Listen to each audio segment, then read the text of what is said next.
Dans une harpe électrique, on peut piéger entre 100 et 200 frelons par jour, ce qu'un piège ne pourra jamais faire. L'infestation est plus importante dans les régions de l'Ouest, c'est-à-dire en Bretagne, c'est 8000 nids par département. On voit beaucoup d'apiculteurs, de petits apiculteurs qui arrêtent l'apiculture à cause des pertes dues à varroa et des pertes dues aux frelons asiatiques. Et donc ce qui est important, c'est de vraiment rechercher les nids et de les détruire de façon précoce.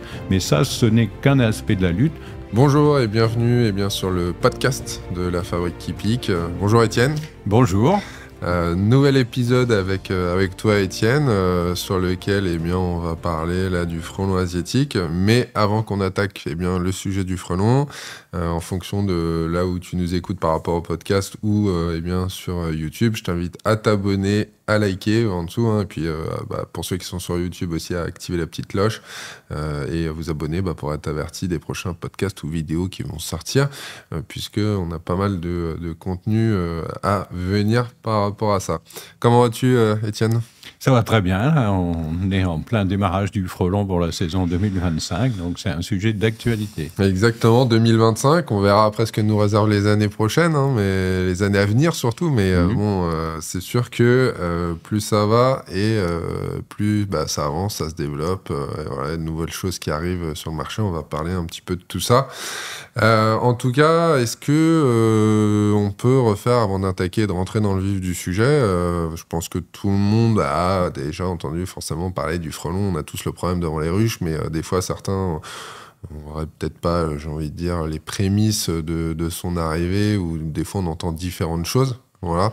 Donc, est-ce que tu peux nous refaire un petit point, voilà, sur l'histoire frelon en France, son arrivée, pourquoi, quand, comment, assez rapide, qu'on puisse recontextualiser, voilà, le thème. Oui, donc le frelon, alors il faut savoir de qui on parle. On parle du frelon asiatique à pattes jaunes. Ça, c'est sa nouvelle appellation. En fait, c'est Vespa velutina nigrithorax, c'est-à-dire qu'il a un thorax noir et des pattes jaunes. Donc à partir de là, maintenant, les gens ont suffisamment vu de photos et donc la diagnose est quand même plus facile. Donc il est arrivé en 2004 en Lot-et-Garonne, avec des importations d'amphores chinoises et de plantes qui venaient de Chine. Et il s'est développé, on pense, à partir d'une seule fondatrice, donc sur l'ensemble de la France. Et maintenant, la Corse n'était pas atteinte, elle a été atteinte en 2024. Donc, il ne reste plus un seul département de la métropole qui ne soit pas infesté. Donc, l'infestation est plus importante dans les régions de l'Ouest, c'est-à-dire en Bretagne, c'est 8000 nids par département, la Manche, c'est 10 000 nids. Et dans l'Est de la France, actuellement, on est sur certains départements 500-600 nids, mais ça croît. Et donc le but de la lutte, c'est vraiment de limiter au maximum. C'est une espèce déclarée exotique envahissante, donc c'est une espèce qui va dépendre de deux ministères, à la fois le ministère de l'Agriculture et le MTE, le ministère de la Transition écologique, et donc ça complique un petit peu les choses. Mais là, il vient d'avoir une loi qui est passée au journal officiel le 14 mars 2025, et donc cette loi précise la mise en place d'un plan de lutte national qui a été élaboré en 2022 et qui a été revu en 2024 et qui est déjà en application comme ça sur le territoire, notamment au niveau de certains départements et de certaines régions. Et donc ça, c'est, même si le frelon n'est pas éradicable, il faut vraiment mettre en place comme ça cette structuration de la lutte qui est indispensable. Là, tu parlais justement là c'est énorme, 8 à 10 000 nids là, sur certains départements bretons. Voilà. C'est des stats qui sont sortis de quoi ? De destruction, de piégeage, d'observation. Comment a été fait le comptage ? Donc ça sont des remontées de la Fredon, la fédération régionale qui s'occupe des nuisibles, et la fédération nationale, comme ça, a publié ces chiffres. Donc ça sont des chiffres de destruction de nids. Donc Il y a encore sûrement des nids qui sont détruits pour lesquels on n'est pas prévenu, mais ça permet quand même de se faire une bonne idée. En France, il y a plus de 150 000 nids qui sont détruits chaque année, donc ça coûte très très cher. À la Manche, les communes sont à 98% financent les destructions de nids, et donc maintenant on commence à s'apercevoir que la destruction de nids c'est insuffisant, et il faut vraiment limiter la destruction dans les zones, il y en a beaucoup comme cela, aux nids les plus dangereux, les nids qui sont bas, les nids qui sont situés autour des ruchers. Donc pour ça, il faudra rechercher ces nids-là. Et ensuite, il faudra mettre plus d'argent sur le piégeage de printemps et sur la protection des ruchers, en sachant que le piégeage de printemps, ça ne permet, l'objectif, c'est vraiment de permettre de faire baisser de 50% le nombre de nids, donc la pression sur les ruchers, parce que ce qui importe, c'est moins le nombre d'abeilles qui sont capturées par les frelons. Un frelon, on capture une abeille, lui coupe la tête, l'abdomen, il va faire une bouillie protéinée avec le thorax, il va ramener ça pour l'élevage des larves. Donc cette période de prédation, c'est en automne, donc septembre, octobre en général, et c'est pour ça qu'à cette période, il faut protéger les ruchers parce que les frelons peuvent rentrer dans les ruches et donc faire déserter complètement la colonie. Mais il y a aussi la deuxième partie, c'est le stress. Les abeilles ne sortent plus ou elles sortent moins. Donc on appelle ça la paralysie de la ruche.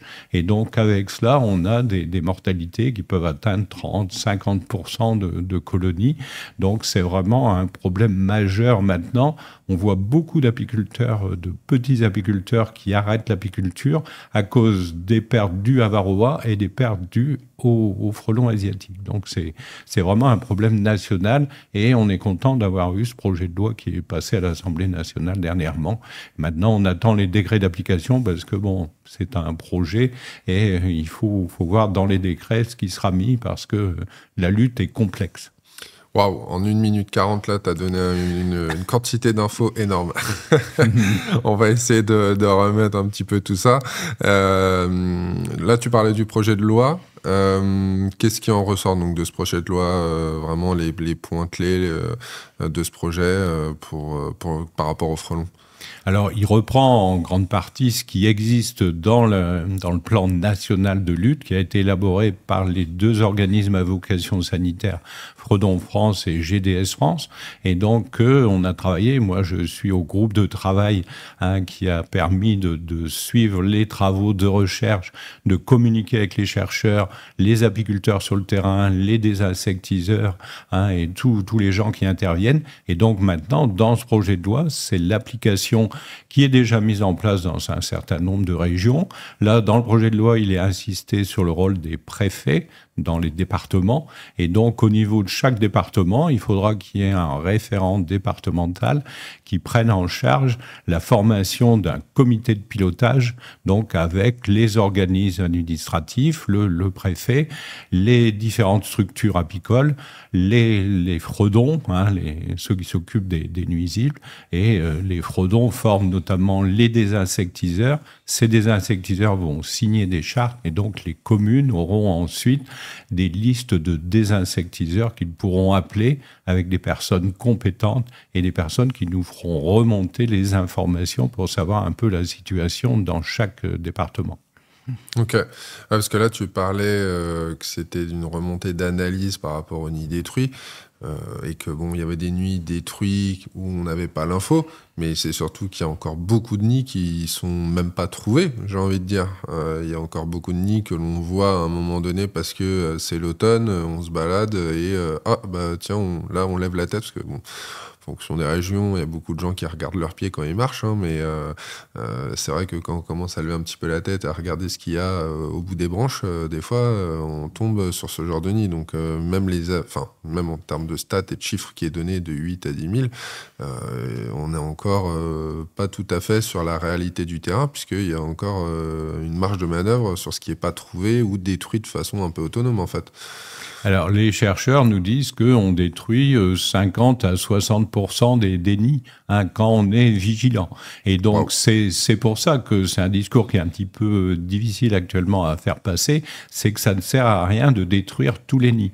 En fait, l'INRA a montré qu'il faudrait détruire 95% des nids pendant 7 ans pour faire baisser de 50% le nombre de nids.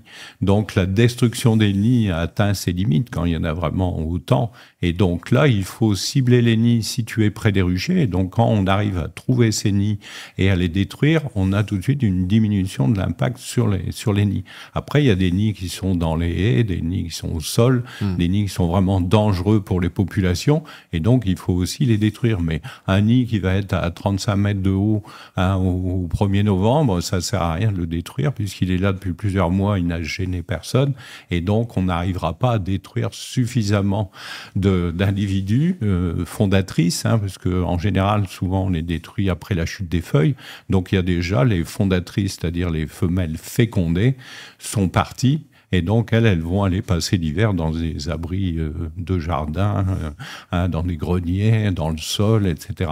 Et donc, ce qui est important, c'est de vraiment rechercher les nids et de les détruire de façon précoce. Mais ça, ce n'est qu'un aspect de la lutte. Le deuxième aspect, c'est le piégeage de printemps. C'est ce qui se déroule actuellement. Et moi, j'ai des relevés qui m'arrivent tous les jours comme ça sur les piégeages. Et on voit que quand il fait beau, comme on a eu dernièrement, on a tout de suite une augmentation importante du nombre de prises.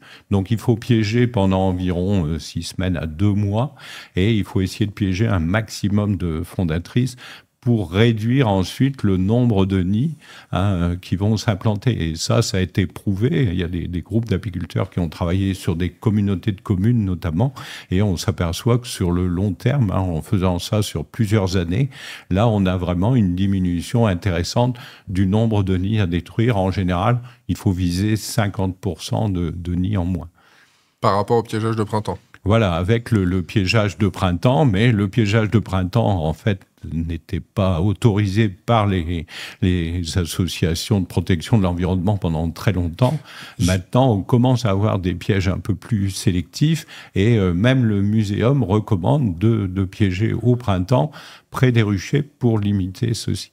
C'est ce que j'allais dire, parce que pendant quelques temps, c'est vrai que tu as pas mal de personnes qui disaient que, entre guillemets, alors des personnes peut-être plus ou moins expérimentées, mais c'est vrai qu'on avait cet écho en apiculture de certaines personnes qui disaient non, mais le piégeage de printemps ne sert à rien, parce que de toute façon, après, il y a une concurrence qui va se faire au niveau du frelon entre elles, et que du coup, au bout du compte, ce qui est capturé, c'est négligeable. Et alors, il y avait aussi le fait qu'on piégeait d'autres choses que le frelon asiatique, aussi, je pense. Mais maintenant qu'on a des pièges sélectifs qui font le job, le piégeage de printemps a son utilité. Alors, on n'a aucune étude scientifique pour l'instant qui prouve l'efficacité du piégeage de printemps. Okay. On a l'ITSAP qui a fait une étude de 2017 à 2020 qui montre qu'il y a une efficacité, mais ça n'est toujours pas publié. Il y a des problèmes statistiques, etc. Mais on sait maintenant, dans beaucoup de régions, il y a des communes sur lesquelles le piégeage est bien mené, avec des pièges sélectifs. Bon, un piège sélectif, c'est 30% de sélectivité au maximum. Les études ITSAP, pendant longtemps, la plupart des pièges, c'était 1 à 2% de sélectivité. Donc vous avez un frelon asiatique à pattes jaunes qui est piégé pour 100 individus non cibles.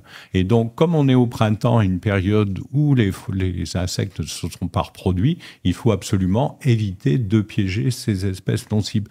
Donc maintenant, il y a des pièges qui ont une sélection physique, donc en fonction de la taille du diamètre du thorax en général, et donc qui permettent comme ça de ne pas laisser passer des trop gros insectes, et les petits insectes peuvent ressortir parce qu'il y a des orifices de sortie. Donc on va piéger des insectes qui font entre 5 et 7 mm de diamètre, ne pourront pas ressortir. Et donc là, on peut avoir des abeilles qui rentrent dans ces pièges, mais elles ressortent aussitôt. D'accord. Juste pour revenir sur... alors, ça, c'est sur le printemps. Donc, on va faire ce piégeage-là. Est-ce que, selon toi, les pièges, on doit les laisser au rucher peu importe la saison, on les met du printemps jusqu'à l'automne. Bon, l'hiver, on va les retirer, voilà, on est sûr. Mais est-ce qu'il y a une utilité à laisser le piège comme ça, actif, tout au long de la saison? Ou est-ce que sur la période, on va dire plutôt fin de printemps, début d'été, quand il n'y a pas la période frelon, le piège, pardon, on peut le retirer, quitte à en faire un entretien par exemple, et le remettre en place avec un nouvel attractif, de nouveaux appâts quand on voit les premiers frelons arriver. Oui, c'est là où il faut vraiment connaître la biologie du frelon, c'est-à-dire que les fondatrices, elles sortent pendant 45 jours au printemps pour former leur nid primaire, qui est un petit nid, donc elles vont chercher du bois, elles font une pâte et elles construisent leur nid progressivement. Elles vont commencer à pondre et les ouvrières, elles vont sortir au bout de ces 45 jours. Donc pendant 45 jours, la fondatrice, elle sort. Et elle peut être à ce moment-là prise dans les pièges. Et donc le but, c'est cela, c'est vraiment de prendre ces fondatrices pendant cette période. Et si on continue, quand arrive le mois de mai, on le voit depuis plusieurs années, arrivé au 15 mai, on n'a plus d'entrée de frelons asiatiques à pattes jaunes, puisque il peut y avoir encore quelques fondatrices, mais très rares. Et par contre, on a les frelons européens qui commencent à rentrer. Hein, et donc là, au 15 mai, quand on voit 3-4 frelons asiatiques dans un piège, là, il est temps d'arrêter, hein, puisque les frelons européens font partie, sont dans la faune endémique, et donc on ne s'y attaque pas, on les laisse se reproduire. Même si par la suite, en automne, on voit de plus en plus quand même d'attaques de frelons européens sur les ruchers. Et donc, on va arrêter jusqu'au mois d'août, et quand revient la période où les frelons viennent notamment devant les ruches pour chercher des protéines, hein, donc ils viennent capturer des abeilles et donc emmener cela dans leur nid. Et donc c'est à ce moment-là où on peut reprendre le piégeage. Mais on sait qu'à ce moment-là, le piégeage, quand il y a des fortes infestations, le piégeage est nettement insuffisant et il faudra l'associer à de la protection des ruchers et surtout à la mise en place de harpes électriques. Hein. Dans une harpe électrique, on peut piéger entre 100 et 200 frelons par jour, ce qu'un piège ne pourra jamais faire. Donc ce sont des investissements à mettre en place dans tous les ruchers, et comme le frelon est non éradicable, hein, et on va devoir vivre avec comme on vit avec les chenilles processionnaires, donc il faudra régulièrement comme ça appliquer cette protection des ruchers. C'est quelque chose qui commence à être bien mis en place un petit peu partout en France, mais peut-être qu'avec, si on arrive à trouver des financements au niveau du projet de loi, ça pourrait faire partie quand même des investissements sur le long terme. Bah, c'est sûr que vu le coût d'une harpe et, entre guillemets, à terme, le coût d'un essaim d'abeilles pour les personnes qui vont en acheter, c'est sûr que ta harpe, bon, elle ne va pas faire qu'une année, donc amortie sur plusieurs années, ça peut rester intéressant. Mais c'est vrai que c'est un coût d'investissement de base. Je voudrais revenir sur les fondatrices. Tu parlais tout à l'heure en fin de saison. Je refais un peu un bond comme ça, mais tu disais que voilà, là, sur novembre, voilà, les colonies de frelons étaient désertées, du coup, que les fondatrices partaient. Les fondatrices, justement, on a un nid autour de son rucher, on se dit tiens, je vais le faire détruire. À partir de quand elles vont commencer à abandonner le nid pour aller se nicher et préparer l'hiver, voilà, savoir s'il y a une efficacité ou pas de faire détruire son nid à un certain moment de l'année. Est-ce qu'on sait à partir de quand les futures fondatrices partent du nid ? Alors, les fondatrices, elles partent en majorité au mois d'octobre. Et elles partent souvent en 2 ou 3 périodes, c'est-à-dire qu'elles ne partent pas individuellement. Hein. Il y a une période de reproduction et après, elles vont partir par groupe. Alors, au départ, on pensait à 100 ou 200 fondatrices par nid. Maintenant, on arrive parfois à plus de 1000 fondatrices pour un seul nid. Wow. En sachant que dans un nid, on a en permanence 3000 individus et on a 15 000 individus qui vont naître sur une année dans un nid à partir de la fondatrice. Donc, cette fondatrice, elle se fait féconder, mais on ne connaît pas encore très bien le mode de reproduction. C'est pas en plein vol comme pour les abeilles, hein. Donc soit c'est sur une branche, sur un arbre, au sol, ou dans le nid. Et donc après, ces fondatrices, quand elles sont fécondées, elles sortent du nid pour aller retrouver comme ça un endroit favorable. Alors avec le réchauffement climatique, ça a tendance à se décaler un petit peu. Maintenant, on voit de plus en plus de fondatrices tardivement, mais souvent l'erreur que font les gens, et les désinsectiseurs notamment, c'est qu'ils se basent sur la taille des frelons en automne pour dire ceci c'est une fondatrice et ceci c'est une ouvrière. Non, les ouvrières en automne ont parfois la même taille que les fondatrices parce qu'elles sont formées dans les alvéoles les plus basses et qui sont des alvéoles beaucoup plus grandes. Et donc, pour distinguer une fondatrice fécondée d'une ouvrière, il faut les peser. Une fondatrice, elle va faire des réserves comme les abeilles d'hiver. Elles ont besoin de corps gras et donc elles vont être beaucoup plus lourdes. Et donc tout ce qui est en dessous de 550 mg, ce ne sont que des ouvrières. Et ce qui est au-dessus, en général plutôt vers 700 mg, ce sont des fondatrices. Et on n'a jamais trouvé une seule fondatrice fécondée dans un nid en hiver. Donc avec le réchauffement climatique, on a parfois une activité dans le sud de la France, par exemple, jusqu'au mois de février, mais ce ne sont que des ouvrières qui restent. La reine est morte déjà. Et donc, même si on trouve des grosses fondatrices, on ne peut absolument pas dire, et a priori, ça n'existe pas, ce ne sont pas des fondatrices. Et un nid disparaît chaque année. Les individus ne reviennent pas dans le même nid l'année suivante, quoi.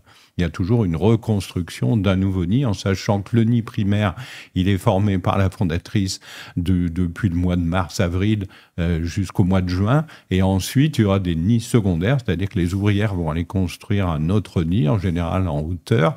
Il y a 70% des nids primaires qui sont transformés en nids secondaires, où les individus partent pour faire un nid secondaire. Il y a quelques nids primaires qui continuent à se développer s'ils sont à l'abri notamment.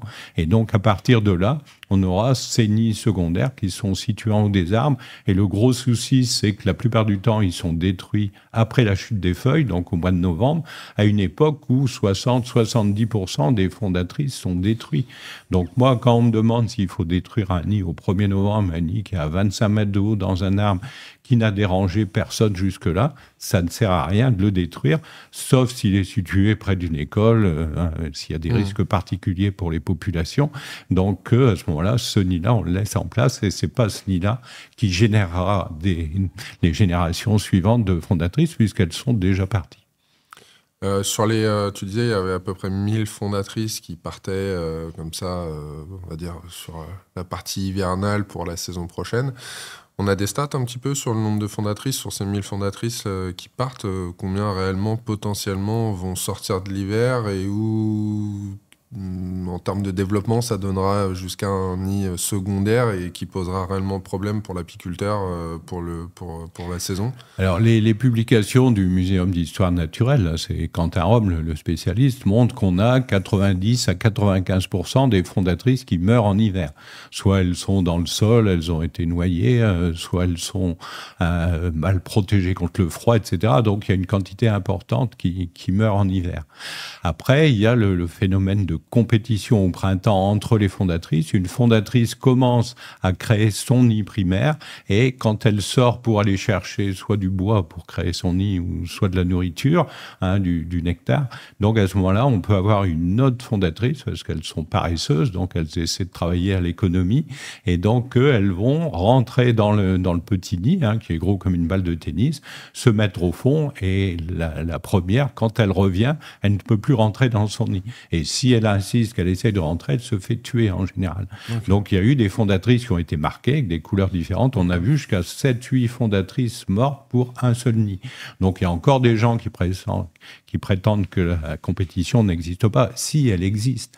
Et donc, mais c'est pas pour autant qu'il faut ne pas piéger, puisque si on piège, il y aura ces pertes naturelles, et là on augmentera encore le nombre de fondatrices prélevées.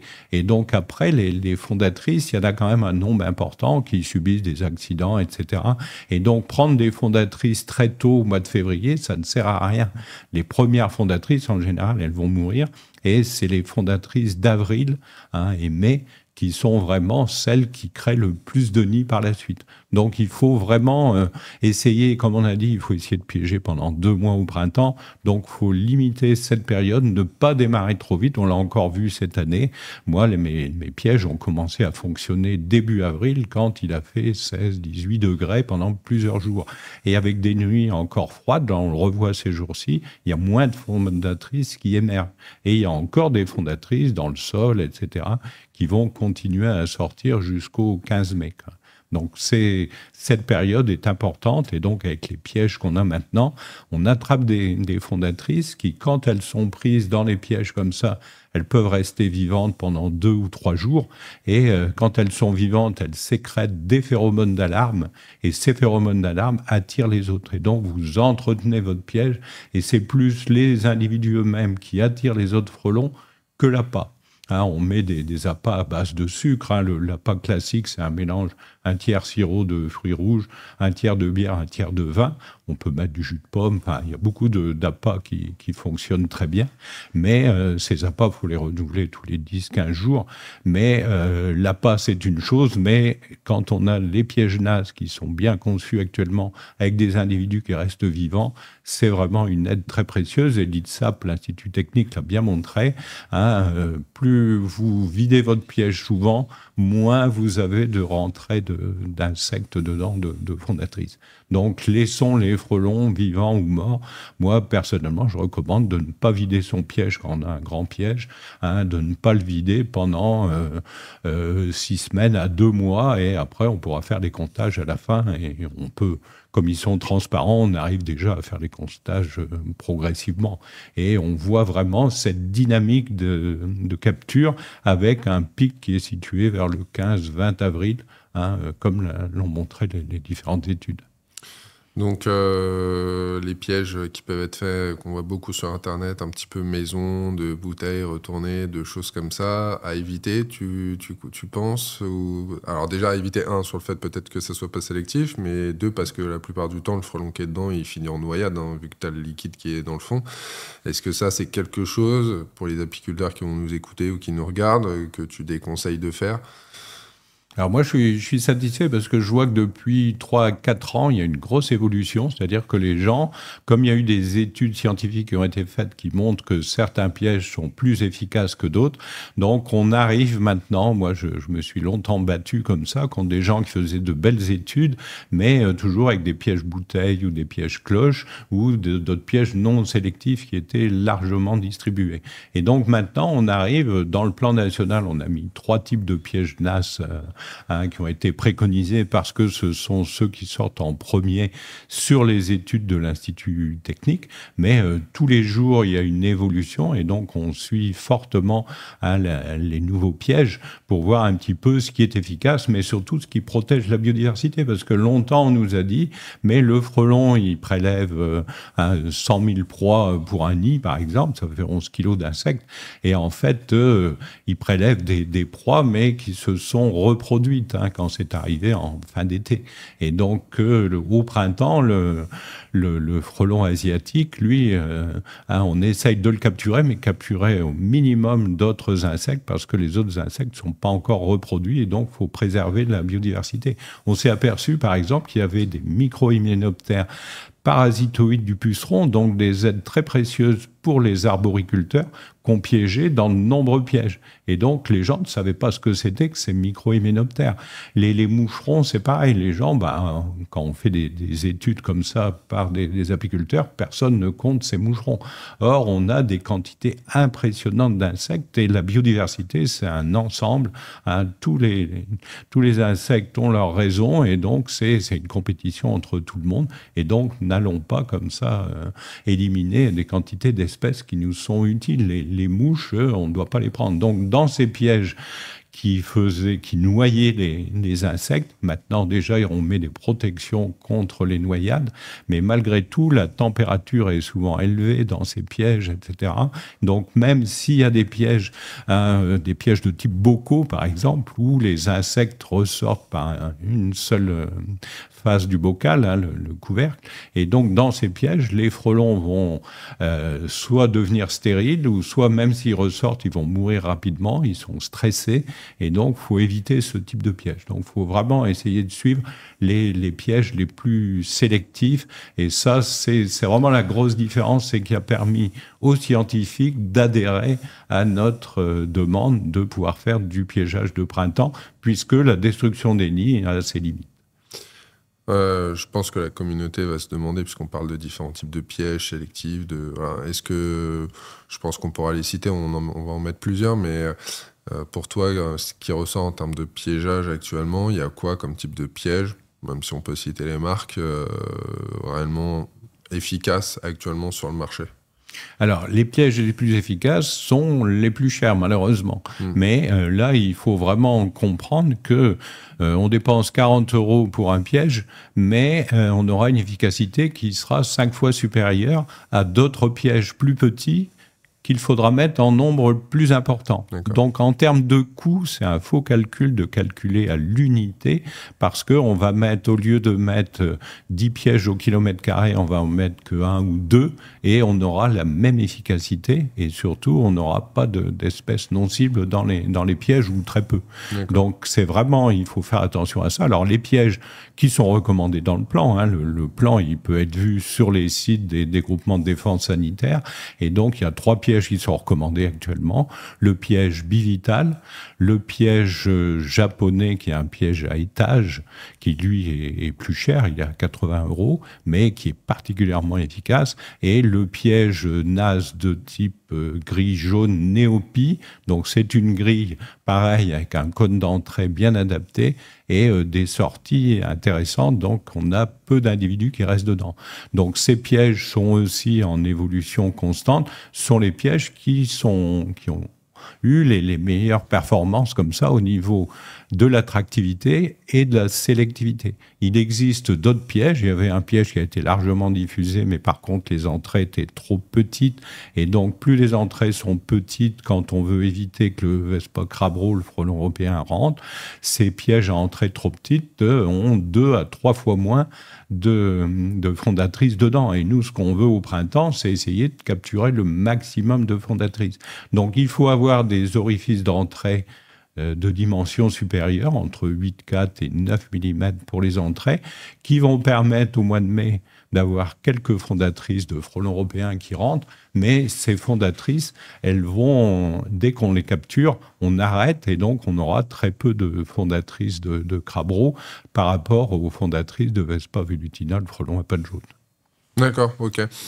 Pour toi, qu'on ait 2 gros, entre guillemets, pièges sur le secteur, ou qu'on en dispatche, par exemple, 10 ou 15 sur le secteur, ça aura la même efficacité. Le fait de se dire, non, si je démultiplie mes emplacements de piégeage comme ça, peut-être espacés de 50-100 mètres, ça n'a pas forcément plus d'impact que d'avoir 2 pièges espacés de 100 mètres, on va dire, mais autour d'un rucher, par exemple. Oui, parce que c'est ce que l'ITSAP, l'Institut technique, avait dans son article qui n'est pas publié, mais ça a été mis quand même sur le site de l'interprofession, mettre énormément de pièges autour de chaque rucher. Et en fait, nous, avec les pièges sélectifs qu'on a choisis, en mettant 5 fois moins de pièges, on a la même efficacité. Donc en termes de coût, ça ne change pas, on n'a pas un coût supérieur. En termes de sélectivité, on a vraiment une différence énorme. Et en termes d'attractivité, ces pièges permettent d'entretenir comme ça l'attraction par les phéromones d'alarme qui sont sécrétés. Donc on met peu de pièges, mais des bons pièges. Donc il faut investir, mais on voit des régions comme la Bretagne. Moi hier, j'ai eu un mail comme ça venant de Bretagne. Ils préconisent d'acheter 12 000 pièges comme ça, de la même marque, à répartir sur l'ensemble des départements bretons. Et c'est vrai que ce sont parmi les départements les plus infestés. Et donc moi, je salue cette initiative de prendre des bons pièges, et avec ce nombre de pièges, il n'y a pas besoin de mettre des pièges chez tous les particuliers. Il faut pour moi que ce soit réservé plutôt au niveau des apiculteurs. Et quand vous avez un référent dans une commune, donc en général un apiculteur qui travaille avec sa collectivité locale, il y a des communes qui achètent des pièges, et donc ce référent, il pourra comme ça essayer d'organiser la répartition pour avoir une bonne dispersion comme ça partout. Il faut savoir que le frelon asiatique, à Paris par exemple, il y a un nid pour 2,5 km. C'est un nid pour 2,5 km au niveau des kilomètres carrés. Et à Wuhan, c'est 50 nids au kilomètre carré en Chine, là, d'où vient le frelon. Donc, vous voyez, on a encore une marge de progression importante. Donc, on leur laisse la marge de progression pour une fois. Ce qu'on veut, c'est vraiment éviter d'en arriver là. Mais on voit quand même des communes, hein, et en général, c'est les grosses villes. Et en Bretagne, c'est typique. Les grandes villes comme Lorient, Rennes, Vannes, etc., ce sont les villes où il y a le plus de frelons. Le frelon, il ne faut pas aller le chercher en forêt. Il ne vit pas en forêt. Où il a le maximum de nourriture, c'est tous les ruchers qu'on met en ville. Donc, c'est une bonne chose de mettre des ruchers en ville. Par contre, c'est un bon garde-manger pour les frelons. Donc, c'est là où il faut être efficace dans la lutte et dans la protection des ruchers. Ça, je te confirme. Ça, c'est une constatation que j'ai faite. J'ai aussi bien des ruchers bordure de forêt, campagne et d'autres qui sont périphérie de ville. Et c'est vrai que j'ai beaucoup plus de problématiques sur les ruchers entre guillemets en ville que sur les ruchers qui sont en plus campagne. Ça, c'est clair. D'accord. Donc, tu as répondu aussi un peu à une question que j'allais te poser sur le fait de est-ce qu'on garde la partie piégeage plus pour une partie autour du rucher, ou est-ce que si on diffusait les pièges même chez des particuliers dans les jardins, apparemment autant les laisser plutôt autour du rucher. Et en termes de piégeage justement, est-ce que ça reste plus intéressant de piéger donc sur le rucher? Par exemple, moi j'ai des ruchers bordure de forêt. Est-ce que je piège vraiment uniquement moi autour du rucher, ou est-ce que je peux aller plus loin? Est-ce qu'il y a un intérêt d'aller piéger plus loin, qu'autour de son rucher, en se disant peut-être que plus on va aller piéger loin et moins on aura peut-être d'impact sur le développement des fondatrices? Est-ce qu'il y a un intérêt ou pas? Alors, au printemps, ce qu'on remarque, c'est qu'on prend beaucoup plus de frelons dans les jardins que dans les ruchers. Hein, les frelons, ils viennent en automne dans les ruchers pour prélever des abeilles. Donc, ils ont besoin de protéines à cette époque-là. Au printemps, ils ont plus besoin de nectar. Donc, ils vont sur les fleurs. Et donc, les fleurs dans les jardins, quand en Bretagne, actuellement, les communes où il y a des camélias, c'est bourré de frelons, et c'est là où il faut mettre des pièges, justement, près de ces arbres. Et les arbres fruitiers qui sont en fleurs actuellement, ça attire aussi les frelons. Donc, il faut piéger à la fois dans le rucher et dans le jardin. Moi, personnellement, je vois depuis plusieurs années, je piège 2 à 3 fois plus de fondatrices dans mon jardin que dans mon rucher, qui est situé à 2 km de l'autre côté d'une forêt. Et donc, ça, c'est vraiment un principe général, bien piégé aux endroits où il y a le plus de fleurs, et c'est là où on capturera le plus. Par contre, il faut quand même piéger au niveau du rucher, parce que si vous avez eu des nids, si vous avez eu de la pression sur vos colonies, et si vous avez eu des nids proches des ruchers, même s'ils n'ont pas été détruits, donc ça vaut le coup quand même d'essayer d'attraper toutes les fondatrices qui sont dans le secteur. Parce que là aussi, on ne sait pas exactement quand voyagent les fondatrices, quand elles sont fécondées. Personnellement, je pense qu'elles voyagent en automne, elles vont plus loin, elles peuvent faire 10 km éventuellement, alors qu'au printemps, une fondatrice qui va émerger, elle va essayer de faire son nid dans son secteur. Là, elle a épuisé ses réserves. Là, quand elle est bourrée de réserves en automne, elle peut voyager un petit peu plus longtemps, quoi. Mais c'est toujours, pour l'instant, on voudrait qu'il y ait des études supplémentaires qui soient faites là-dessus. Comme les nids primaires, où la fondatrice va partir quand les ouvrières auront créé un nid secondaire. Comment se fait, est-ce que c'est comme pour un essaimage, etc. On ne sait pas du tout comment ça se passe. Donc, il y a un jour, il y a une décision, les ouvrières vont construire un nid ailleurs, un nid qui, en général, pour les premières constatations qu'on a, n'est pas très loin du nid primaire. Et donc là, au mois de juin, juillet, en général, les nids secondaires apparaissent et se développent rapidement comme ça. Un nid secondaire, ça fait jusqu'à 60 cm de diamètre et avec 7 à 8 galettes dedans. Les galettes, les orifices, les opercules sont situés sur le dessous et les galettes du bas ont des tailles les alvéoles ont des tailles plus importantes et c'est là où vont se développer les fondatrices, mais aussi des ouvrières, ce qui permet la confusion sur la taille, quoi. Un petit peu comme un nid de guêpe, on est à peu près sur la même structuration, tête vers le bas et pâte à papier tout autour. Ok. Là, on est du coup sur la partie plus printemps, j'ai envie de dire, plus début de piégeage. Maintenant, voilà, en fonction des régions, juillet, août, septembre, j'ai envie de dire, on va avoir la prédation qui va arriver sur les colonies. T'en parlais tout à l'heure un petit peu du frelon aussi européen qui a toujours, entre guillemets, prélevé quelques abeilles, en fin de saison, il passe par là, il en prend une de façon un peu opportuniste, mais qui revenait pas forcément. Moi, j'avais déjà fait 1 ou 2 vidéos, ou même une, où d'ailleurs le titre c'était « Le frelon européen devient fou » parce que moi je constate que le frelon, j'ai l'impression européen, qui change de comportement, qui prend un peu le pli de son cousin asiatique et sur lequel il commence maintenant à faire des allers-retours. Voilà. Est-ce que ça, c'est quelque chose qui est vu déjà par rapport au frelon européen ou c'est juste une constatation individuelle Ah non, c'est une remontée d'informations qu'on a au niveau de toute la France. Il y a des gens avec les harpes électriques qui, au mois de septembre-octobre, piègent 50% de frelons européens en automne. Et ça, le muséum l'explique très bien. C'est-à-dire qu'il y a moins de ressources pour les frelons européens et ils ont compris que les ruchers, c'était des bons gardes-manger et donc ils viennent en compétition avec Vespa velutina. Et donc là, quand ils sont en compétition, ils sont beaucoup plus forts, ils sont plus costauds, ils sont plus rapides et donc eux prennent très rapidement une abeille et ils l'emmènent aussi très rapidement. Donc ils ont une efficacité qui est supérieure. En plus, ils travaillent aussi, ils sont pas diurnes comme les frelons asiatiques, et donc ils ont une période d'activité qui est plus longue. Et donc ils sont vraiment dangereux. C'est un problème parce qu'il y a des pays, je vois comme la Suisse, l'Allemagne, ils veulent des pièges qui ne laissent absolument pas rentrer de frelons européens dedans. Et je pense que quand ils auront de plus en plus de prédation avec le frelon européen, ils s'adapteront et en automne, ils lutteront aussi contre le frelon européen. Mais je pense qu'actuellement, il faut continuer quand même à préserver le frelon européen au printemps et à essayer d'en capturer le moins possible. Ouais, j'allais y venir, mais du coup, tu as anticipé. Parfait. Du coup, comme le frelon européen, moi j'ai déjà vu le frelon européen même arriver dans un piège, tomber dans un piège un peu entre guillemets où il y avait de l'asiatique ou voilà, le frelon asiatique et commencer un peu à se chiffonner avec les frelons asiatiques. T'as même d'ailleurs l'impression que les frelons asiatiques veulent partir du piège parce que ils commencent à se mater par le frelon européen.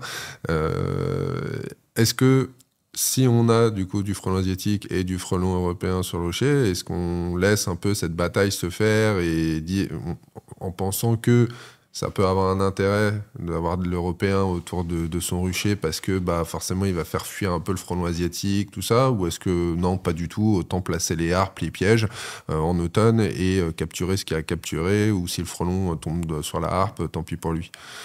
Alors, bon, même les harpes, c'est insuffisant. Donc, ce qu'il faut, c'est faire une protection globale du rucher. Okay. C'est-à-dire que il y a du stress, les abeilles sont en V sur la planche d'envol, donc ça signifie qu'on a 20, 30, 40, 50% d'activité en moins. On appelle ça la paralysie de la ruche. Et donc ça, ce sont, pour la formation des abeilles d'hiver, on a moins de rentrée de nectar et de pollen. Et donc ça, il faut vraiment le supprimer. Et quand on met des harpes en place, en 8 jours, en général, on n'a plus du tout cet aspect d'abeilles en V, d'abeilles qui sont stressées. Donc après, elles vont rentrer et sortir, mais elles continuent à se faire attaquer par les frelons. Donc le but, c'est de mettre des restrictions d'entrée. Donc quand arrive fin septembre, on met des restrictions d'entrée pour empêcher le frelon d'entrer dans la ruche, parce que ce qu'on constate de plus en plus maintenant, ce sont des frelons, comme fait le frelon géant au Japon, la Mandarinia. Ils marquent les ruches et au lieu d'arriver à 3-4 frelons régulièrement devant le rucher, ils arrivent à 50, ils rentrent dans une ruche, donc en force, et à ce moment-là, les abeilles s'en vont, elles désertent la ruche. Et les gens nous disent, mais on n'a pas été voir notre rucher pendant 10-15 jours, on revient, il n'y a plus une abeille dedans. Et en fait, les frelons, ils viennent là pour prendre le miel, et ça se produit quand le lierre a disparu, quand il n'y a plus de nectar comme ça sur les lierres, les frelons ont des gros besoins à ce moment-là en glucides et ils rentrent dans les ruches en masse. Donc ça, c'est vraiment un aspect bien particulier qu'on a chez les pros. Vous avez des ruchers chez les pros comme ça où ils y vont moins souvent que des apiculteurs de loisirs. C'est là où on a les pertes globales les plus fortes. Mais après, le stress en permanence, ça nécessite aussi de mettre des muselières. Alors les muselières, il y en a tout type. On peut mettre des grillages aussi devant les ruches. Ce qu'il faut, c'est éloigner le frelon de la planche d'envol. Et donc, s'il est éloigné comme ça de 50 cm ou 1 mètre, ça va moins stresser les abeilles. Les abeilles pourront partir à droite, à gauche. Et donc là, les abeilles, elles continuent, même s'il y a encore un petit peu de prédation, elles continuent à aller chercher, à butiner à la fois nectar et pollen. Et donc, il est important de protéger ces ruchers. On peut mettre, par exemple, les harpes devant les ruches. On met un grillage devant la ligne des harpes et les frelons passent beaucoup plus facilement et plus nombreux dans les harpes électriques. Et donc là, ils se prennent à 1500 ou 2000 volts et donc ils tombent dans un bac où ils se noient. Donc ça, c'est vraiment une technique intéressante. Mais la protection des ruchers, c'est à la fois en fin de saison une restriction d'entrée, un tube, une muselière. Alors moi, j'utilise des muselières à tubes qui sont vraiment intéressantes. Okay. Et donc, les frelons n'aiment pas descendre dans les tubes, dans ce qui est noir.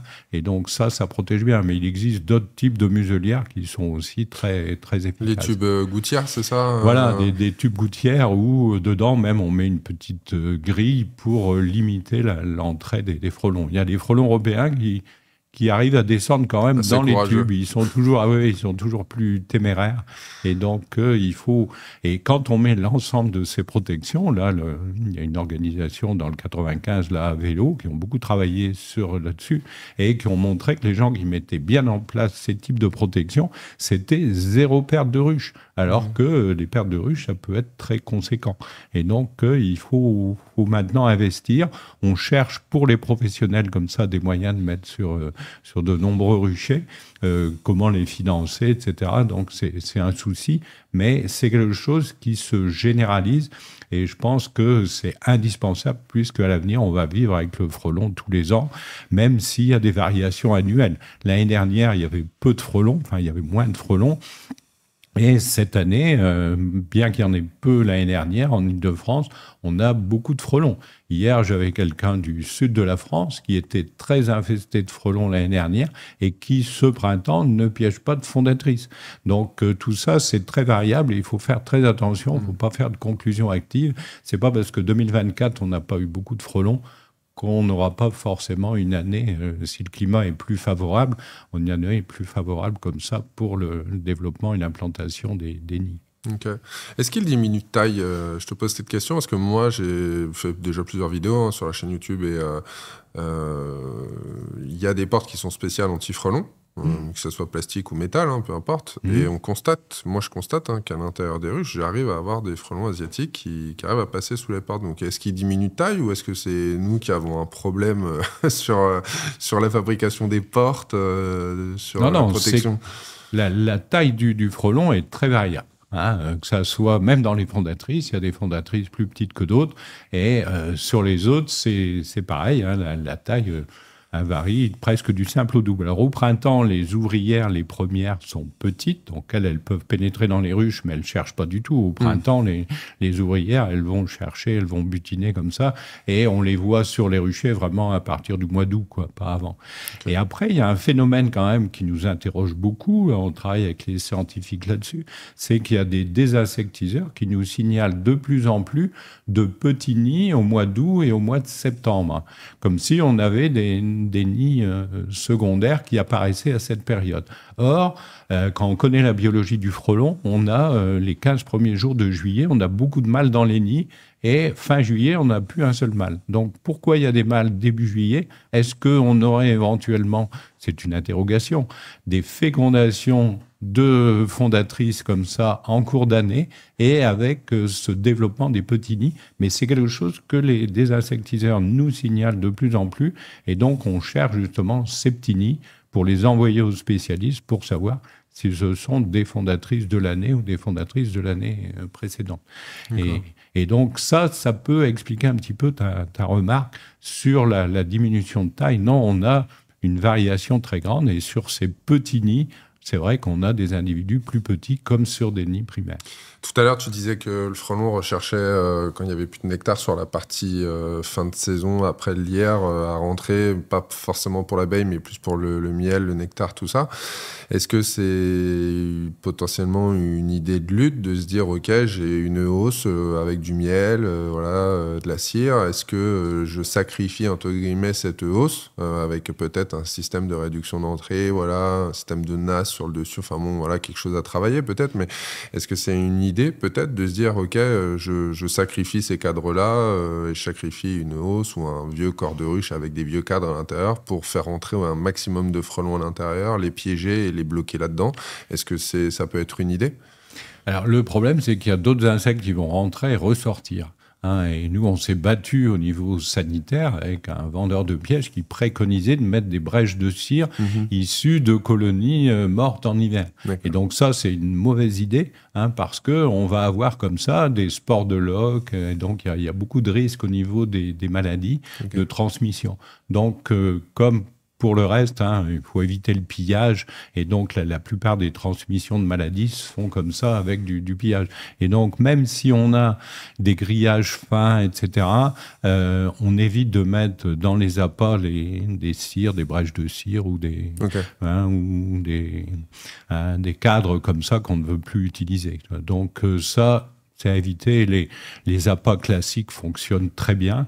Après, je vois sur un type de piège qui était fabriqué en Mayenne, qui ne fonctionnait pas bien. Moi, je leur ai préconisé de pulvériser de la cire fondue comme ça à l'intérieur du piège, parce que le piège était en bois. Et on sait que la plupart des bois, ça gêne les frelons, et donc ils hésitent à rentrer dedans. Et donc, quand vous pulvérisez comme ça un peu de cire fondue, ça rentre beaucoup plus facilement par la suite. Il préfère le plastique, le frelon. Absolument. Il n'est pas écolo du tout. Là, sur ce coup-là, c'est clair que il va pas nous aider. Ok, très bien. Concernant... Est-ce qu'il y a un point que tu as envie de mettre en avant sur le frelon en particulier ou pas voilà, quelque chose sur lequel on n'aurait pas parlé? Non, ce que je pense, c'est qu'il faut se battre tous les jours. Comme j'ai dit, c'est une espèce non éradicable. Donc, il y a toujours des gens qui pensent qu'on peut l'éradiquer, mais ça, c'est une illusion. Et donc, ce qu'il faut, c'est se battre au printemps avec de bons pièges, une bonne période de piégeage. Ensuite, protéger les ruchers. Et donc, protéger les ruchers chez les apiculteurs de loisirs. Passer son temps avec une raquette devant les ruches, ça peut être efficace, mais c'est nettement insuffisant. Et donc, ce qu'il faut, c'est investir dans des muselières, des restrictions d'entrée et des harpes électriques. Et la harpe électrique, on peut mettre des pièges en plus quand on les a. Mais la harpe électrique est d'une efficacité redoutable et donc ça va devenir indispensable. Alors, il y a des ateliers qui se font maintenant, des associations d'apiculteurs fabriquent des harpes, donc pour 100 à 120 euros, en achetant le matériel, on est capable de fabriquer des harpes qui soient fonctionnelles, et après on les met en place. Et une harpe, ça demande peu d'entretien, simplement dans le bac à eau, il y a des frelons qui se noient, donc ça se putréfie, donc avec une grille à rennes, il faut enlever 2 fois par semaine les insectes qui restent en surface, et ça permet de ne pas changer l'eau trop souvent, parce que c'est un des inconvénients de la harpe électrique, c'est d'avoir des abeilles qui vont se noyer dedans quand on met de l'eau, quand on change l'eau. Et donc, même si on met du liquide vaisselle, citronné, etc., il y a des produits, c'est insuffisant. À chaque changement d'eau, on a toujours quand même 50 ou 100 abeilles qui vont se noyer, puisqu'elles ne peuvent pas remonter du bac. Donc, c'est tout un ensemble, c'est vraiment très technique, c'est la protection des ruchers. Et les gens qui le font bien sont vraiment très, très satisfaits. Après, la destruction des nids, on n'arrivera jamais à détruire les nids suffisamment tôt. Donc là, le point important, c'est la recherche des nids. La recherche des nids primaires, moi je vais en Slovaquie par exemple, tous les enfants des écoles savent à quoi ça ressemble un nid primaire et les gens peuvent les rechercher. Et en France, ça nous manque. Donc il faut qu'on fasse une grosse communication sur la recherche des nids primaires et sur la recherche des nids secondaires, surtout ceux situés près des ruchers. Donc il y a moyen de faire de la triangulation, on peut attraper des frelons, on les marque comme ça à la peinture blanche et on regarde dans quelle direction ils s'en vont. Alors il faut les nourrir avant de les lâcher, parce que en leur donnant un peu de sirop de sucre, là ils vont avoir envie de retourner tout de suite à la ruche, sinon ils vont vouloir rester dans le secteur pour prendre des abeilles. Donc cette triangulation, c'est vraiment un point important pour rechercher les nids près des ruchers. Et si vous arrivez à détruire 2-3 nids près de vos ruchers, en général, il n'y a plus du tout de pression, et donc vous avez un rucher qui vit normalement. Question sur la partie destruction. Il y en a certains qui se sont mis à faire de la destruction sur des nids un peu particuliers, des fois au paintball. T'en penses quoi ? par rapport à ça, parce qu'on entend un petit peu de tout. Est-ce que moi j'ai un nid de frelons autour du rucher ou dans mon jardin, je vais faire appel à un désinsectiseur, voilà, je fais pas attention à la liste Fredon, la liste communale ou peu importe, j'appelle quelqu'un. Est-ce que on laisse faire? Est-ce qu'on fait à la perche? Est-ce qu'il y a des prérogatives par rapport à ça? Alors, les paintballs, dans le cadre du plan national de lutte, sont interdits, sauf exception. Donc, on a mis une exception pour les caténaires au niveau des gares et sur les lignes électriques. Quand vous avez des agents EDF qui doivent intervenir, s'il y a un nid de frelons sur une ligne, pour eux, c'est impossible. Donc là, on peut, puisqu'on ne peut pas aller avec des perches en fibre de carbone, donc là, on autorise l'utilisation des paintballs. Mais les paintballs, il faut savoir, on l'a vu, nous, dès le départ. Au départ, c'était que des permétrines. Et donc, ce sont des insecticides de synthèse qui ont une rémanence de 6 mois. Donc, vous avez 10 à 20% des billes qui ne vont pas dans le nid, qui vont en dehors, même avec des paintballs à visée laser. Et donc, ça, c'est trop dangereux. Maintenant, on demande, et ça vient sur le marché, d'utiliser des pyrètres naturels qu'on recommande aussi et qu'on oblige à faire utiliser par les désinsectiseurs. Les pyrètres naturels sont détruits par les ultraviolets en 10 heures. Donc, quand vous tirez dans un nid comme ça, les pyrètres naturels vont être détruits rapidement. Et ça permet, quand on détruit avec des perches, de ne pas descendre le nid. Donc ça aussi, c'est une économie. Donc ça vous permet comme ça d'aller plus vite et de ne pas revenir parfois 48 heures après. Et donc les paintballs, il faut vraiment les réserver cette utilisation. C'est vrai quand on a un nid qui est à 35 mètres de haut, on n'a pas de perche pour aller sur ce nid-là. Donc si ce nid est dans une école où moi j'en ai vu au-dessus de terrains de jeu pour enfants, il faut absolument le détruire. Donc, il faut utiliser différents moyens, mais si possible, n'utilisons pas les paintballs. Moi, j'ai eu dans une cour d'école à Conflans-Sainte-Honorine, les enfants ne pas pouvoir sortir en récréation parce que des insectiseurs avaient mis comme ça au paintball plusieurs billes en dehors du nid, et donc après le temps de tout nettoyer et tout, pendant une journée, les enfants ne pouvaient plus aller en cours de récréation. Donc, ce sont des produits intéressants, mais c'est une facilité d'emploi par rapport à la perche, mais ça ne nécessite pas de ne pas utiliser de perche. Pour moi, la perche, ça reste vraiment l'idéal. Et donc, avec les perches, on peut même, quand on utilise ces pyrètres naturels, moi je fais faire des essais à certains désinsectiseurs, de faire un trou sur la face inférieure du nid, de 20 cm de diamètre, et en 10 jours, le nid est nettoyé par les mésanges, et il n'y a aucun risque pour elles, puisque les UV vont détruire progressivement, parce qu'il reste des nymphes à l'intérieur des nids, et les mésanges se régalent avec ça. Il faut savoir qu'en Chine, un nid de frelons détruit sans pesticides, si possible, ça vaut 1 000 €. Et les gens au bord de la route, ce sont les chercheurs qui sont allés là-bas qui nous racontaient ça, les gens mangent des frelons sous forme de nymphes, et ils se régalent avec ça. Bon, en Europe, c'est pas encore passé dans les mœurs. Non, et puis si vous voulez, vous pourrez aller voir sur les différents réseaux sociaux, Instagram ou autres, en vidéo courte, vous avez pas mal de vidéos qui existent de gens habillés en scaphandre et qui vont récupérer justement avec des fois des bouteilles, des nasses métalliques, tout ça, les frelons et justement les nymphes après à l'intérieur. Une dernière question aussi, dans le cas de figure où on aurait beaucoup de frelons sur un rucher, que l'abeille serait en stress, difficulté. Qu'est-ce que tu préconises par rapport à la colonie? Est-ce qu'on vient y mettre un complément pâtis-protéiné ou remettre des cadres de miel, peut-être qu'on aurait gardé, du complément sirop? Qu'est-ce que tu préconises sur une colonie? Ou peut-être le déplacement carrément, peut-être pour la soustraire à ce stress de cet emplacement de rucher-là. Voilà. Oui, c'est ce qui actuellement est fait par les professionnels. Les professionnels, quand ils ont beaucoup de frelons sur un rucher, ils transhument, quoi. Donc, ils connaissent d'autres ruchers où ils n'ont pas trop de soucis. Et après, le problème, c'est d'avoir des ressources, quoi. Et donc, ça aussi, c'est une technique. C'est-à-dire qu'il y a des professionnels qui nourrissent énormément, les abeilles n'ont plus besoin de sortir, mais ça coûte cher en nourrissement. Donc souvent, ils préfèrent transhumer. Mais je pense qu'à l'avenir, c'est vraiment la protection des ruchers.